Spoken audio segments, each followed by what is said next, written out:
दिल्ली की सत्ता में काबिज होने के लिए तमाम सियासी दलों ने वादों की झड़ी लगा दी है। हम आपको ग्राफिक्स के जरिए बताने की कोशिश करते हैं कि आखिर किस किस राजनीतिक दल ने क्या क्या वादे किए हैं। तो देखिए, आम आदमी पार्टी महिला के लिए क्या किया है, हर महीने 2100 रुपए देने का वादा किया है। बीजेपी ने हर महीने 2500 रुपए महिला को देने का वादा किया है। तो वहीं कांग्रेस ने देखिए हर महीने 2500 रुपए देने का वादा किया है। अब बुजुर्गों की बात करते हैं। आम आदमी पार्टी कह रही है कि मुफ्त इलाज कराएंगे, तो वहीं बीजेपी कह रही है बुजुर्गों के लिए 3000 तक का पेंशन दिया जाएगा। वहीं कांग्रेस कह रही है वृद्धा पेंशन में इजाफा करेंगे। इसके अलावा युवाओं के लिए क्या खास है, आम आदमी पार्टी ने कहा युवाओं को यानी छात्रों को फ्री बस का सफर होगा। 50,000 नौकरी और आर्थिक मदद छात्रों को बीजेपी देने का वादा कर रही है। अब कांग्रेस क्या दे रही है, देखिए 8,500 रुपए की सहायता देगी। इसके अलावा देखिए एलपीजी सिलेंडर गैस की बात करें, आप कह रही है 500 रुपए की सब्सिडी गैस सिलेंडर में देगी, एलपीजी में देगी।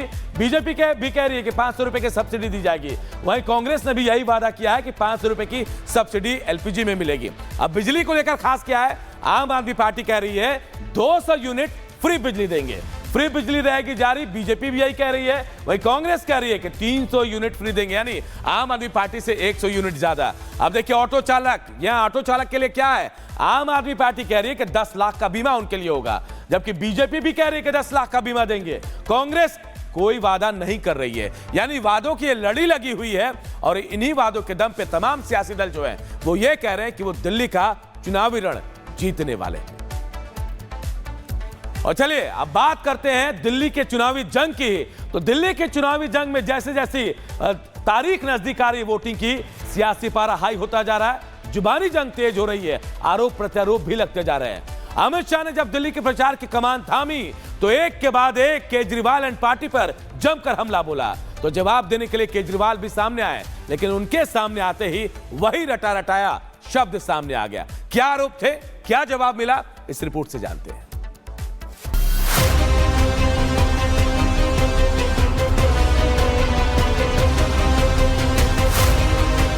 8 को दिल्ली आपदा से मुक्त हो जाएगी। दिल्ली की सत्ता पर कब्जा करने के लिए बीजेपी की तैयारी और रणनीति भी उसी तरह की है। पीएम मोदी, गृह मंत्री से लेकर बीजेपी के तमाम बड़े दिग्गजों ने दिल्ली में विजय हासिल करने के लिए पूरी ताकत झोंक दी है। चुनाव प्रचार के लिए गृह मंत्री अमित शाह नरेला विधानसभा क्षेत्र में पहुंचे थे, जहां चुनावी मंच से अमित शाह ने आम आदमी पार्टी और केजरीवाल पर हमला करते हुए दिल्ली चुनाव को लेकर बड़ा दावा कर दिया। 5 तारीख को चुनाव होगा, नरेला वाले अपने वोट डालेंगे, 8 को काउंटिंग होगा और 8 को दिल्ली आपदा से मुक्त हो जाएगी। और एक केजरीवाल के कुशासन का अंत 8 तारीख को आए। शाह के निशाने पर केजरीवाल थे तो भला कूड़े का ढेर और सड़कों का खस्ता हाल वाला मुद्दा उठना ही था। लिहाजा आम आदमी पार्टी के मुखिया पर एक के बाद एक शब्द बाण छोड़ते हुए बोले कि विकास के दावे के साथ सत्ता में आने वाले केजरीवाल ने दिल्ली को कूड़े का ढेर बना दिया है। आज पूरी दिल्ली को गंदे पानी से, जल भराव से जूझना पड़ता है, न उठाए हुए कूड़े से जूझना पड़ता है। राजधानी दिल्ली में साल दर साल सरकारें और पार्टियां बदलती रहीं, लेकिन यमुना की साफ सफाई का मुद्दा आज भी बरकरार है। यही वजह है कि इस बार बीजेपी इस मुद्दे को लेकर 10 साल से दिल्ली की सत्ता पर काबिज आम आदमी पार्टी और केजरीवाल को घेर रही है। मुझे बताओ भाई, छठ पूजा करने जाते हो, यमुना जी में डुबकी लगा सकते हो क्या? इनकी बात सुन सुनकर हमारे प्रदेश अध्यक्ष बीमार हो गए, धोखे में आकर डुबकी लगा दी, हॉस्पिटल में जाना पड़ा, बीमार पड़ गए। इतना ही नहीं, केजरीवाल के विकास वाले दावे की जहां अमित शाह ने पोल खोल दी, वहीं शराब घोटाले केस में घिरे आम आदमी पार्टी के नेताओं पर हमला बोलते हुए अमित शाह ने कहा, आम आदमी पार्टी का मतलब आमदनी वाली पार्टी है, दिल्ली के विकास से इस पार्टी का कोई वास्ता नहीं। केजरीवाल का मकसद सिर्फ दिल्ली को लूटना है। आम आदमी पार्टी, इसका मतलब है अवैध आमदनी वाली पार्टी का नाम है आम आदमी पार्टी। दिल्ली की सियासत में इस बार पूर्वांचली वोटर्स का मुद्दा भी गर्माता नजर आ रहा है। पूर्वांचलियों के खिलाफ केजरीवाल के फर्जी वोटर वाले बयान को बीजेपी जोर शोर से उठा रही है। हाल ये है कि जब से अरविंद केजरीवाल ने पूर्वांचलियों के फर्जी वोटर बनाने का आरोप लगाया, तब से बीजेपी केजरीवाल को पूर्वांचली विरोधी होने का आरोप लगा रही है। हमारे पूर्वांचली जिन्होंने देश के विकास को आगे बढ़ाया है, उनका अपमान करने का काम एक श्रीमान केजरीवाल ने किया। ये पूर्वांचलियों को कहते हैं कि फर्जी वोटर है। दिल्ली के हॉट सीट में शुमार नई दिल्ली सीट इस बार सुर्खियों में है। यहाँ दिल्ली के पूर्व मुख्यमंत्री अरविंद केजरीवाल का मुकाबला बीजेपी के कद्दावर नेता प्रवेश वर्मा से है। दोनों एक दूसरे पर कभी फर्जी वोटर बनाने तो कभी पैसे बांटने का आरोप लगा रहे हैं। हालांकि दोनों के आरोपों में कितनी सच्चाई है, ये जांच का विषय है। बहरहाल प्रवेश वर्मा ने इस बार केजरीवाल को वोटरों को पैसे बांटने का आरोप लगाया है। दिल्ली का ये चुनाव एक अलग ही चुनाव है। इसमें 1.5 महीने, चुनाव से 1.5 महीने पहले से खुलेआम पैसा बंटना चालू हो गया। 1100 रुपए बांटे जा रहे हैं, खुलेआम बांटे जा रहे हैं। ये इनकी पार्टी, गाली गलौज पार्टी के चंद नेता बांट रहे हैं।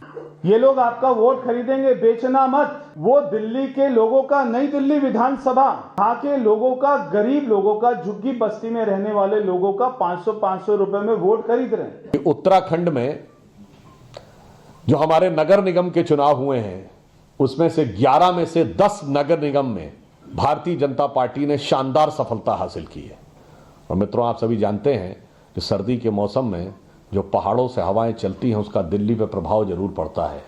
तो हमें पूर्ण विश्वास है कि अब अगला चरण दिल्ली में भारतीय जनता पार्टी के पक्ष में निर्णायक और प्रभावी जनादेश का आने वाला है।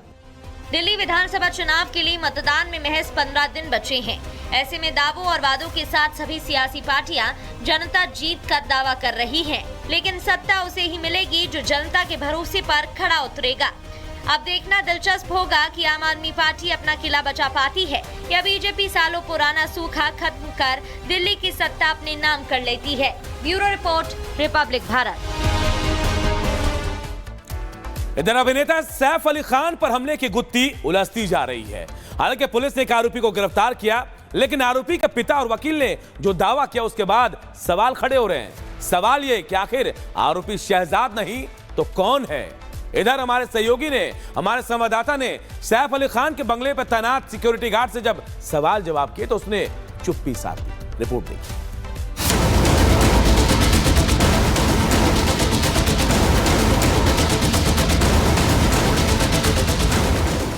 खान केस में हर दिन नए खुलासे हो रहे हैं, लेकिन अभी भी कई अनसुलझे सवालों से पर्दा उठना बाकी है।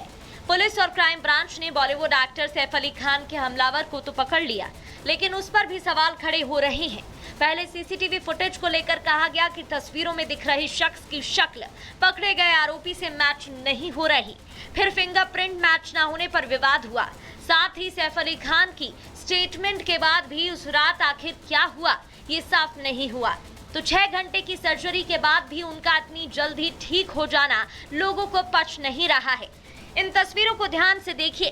तस्वीरों में दिख रहा सिक्योरिटी गार्ड वही गार्ड है जो उस हमले की रात सैफ के अपार्टमेंट की रखवाली कर रहा था।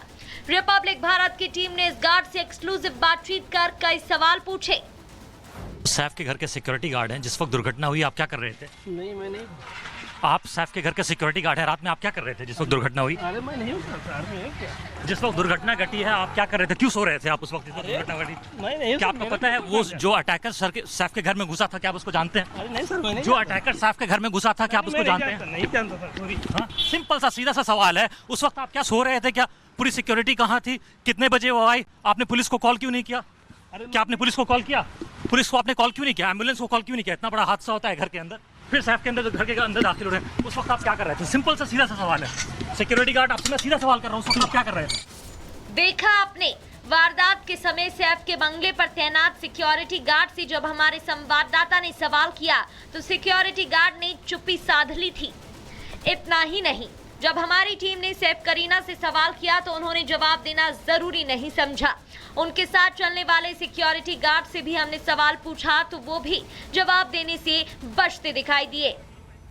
Saif, how did the incident took place? Just second, I am just asking one question, I am asking one question. You are the part of the security team. अच्छा मुझे बताइए, आप साहब की सिक्योरिटी का हिस्सा है। उस दिन जब घटना हुई तो आप क्या कर रहे थे उस वक्त? जिस वक्त घटना हुई आप क्या कर रहे थे उस वक्त? जिस वक्त ये घटना हुई आप क्या कर रहे थे उस वक्त? आप साहब की सिक्योरिटी टीम का हिस्सा है। साफ है, सवाल कई हैं, लेकिन जवाब से लोग संतुष्ट नहीं हैं। ना ही सैफ और उनके परिवार की तरफ से मामले पर कोई बयान दिया गया और ना ही पुलिस की तरफ से इन सवालों पर सफाई, जिससे लोगों के मन में शक पैदा होना लाजमी है। देखना होगा कि कब तक इस मामले में दूध का दूध और पानी का पानी होगा। Bureau report.